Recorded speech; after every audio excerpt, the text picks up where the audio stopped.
si tu fais ces trois choses, quand tu commences le business, il est sûr et certain que ça va te réussir. Premièrement, tu trouves ton idée, l'idée qui a rapport avec ta compétence actuelle. L'idée que toi-même, tu sais que ta compétence que tu as juste là, dans ton domaine, va te permettre de rentabiliser entre-temps ce que tu entreprends. Parce qu'aujourd'hui, beaucoup de gens sont axés, c'est-à-dire se fixent sur ce qui voient dans leur entourage. Telle personne vend telle chose, telle personne fait telle chose, telle personne fait telle chose. Alors je vais me lancer avec ce qu'ils font, par exemple. C'est pas quelque chose d'idéal, c'est pas idéal parce que ça ne vient pas particulièrement de leur idée, de leur compétence, de leur domaine d'expertise. Alors qu'il faut vraiment que l'idée vienne de leur domaine, de leur compétence actuelle.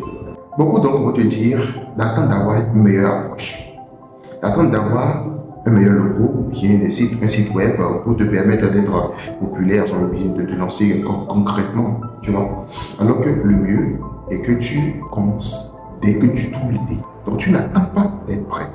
La vérité à ce niveau, c'est que plus tu apprends à marcher, plus tu finiras par comprendre. C'est de la même manière fonctionne le début de business. Donc lance ton projet et le marché te dira quoi corriger concrètement pour mieux avancer.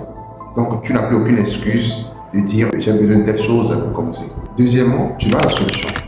Beaucoup aujourd'hui s'intéressent à leur problème par eux-mêmes. Ils s'intéressent pas à ton produit ou à ton service que tu as à vendre. Non. Ils s'intéressent à leur problème et quelles solutions ils peuvent trouver à ce problème. Donc toi, ce que tu as à vendre là, c'est la solution. La solution, c'est-à-dire, je prends par exemple le docteur qui te vend des médicaments. Il ne te vend pas de médicaments, il te vend la guérison. C'est ça la solution par rapport au docteur par exemple. Il te vend la guérison.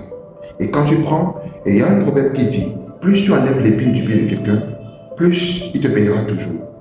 Il te payera toujours parce que à chaque fois, quand tu résous le problème de quelqu'un, il trouve un moyen de toujours revenir vers toi pour savoir est-ce que tu peux répondre aussi à ce problème précis dans tel domaine, dans telle chose qui m'arrive.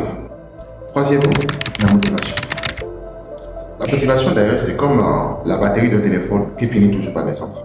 Peu importe si c'est à 100%, ça finit toujours par descendre. Alors, c'est de la même manière que fonctionne l'entrepreneuriat.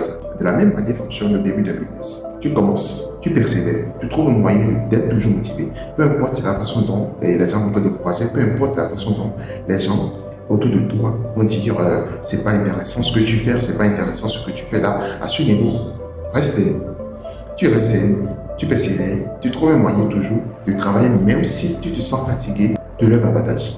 Donc, chaque fois quand tu te lèves, fais toujours un peu de ce que tu sais faire. Et je crois que ça va te réussir à la fin.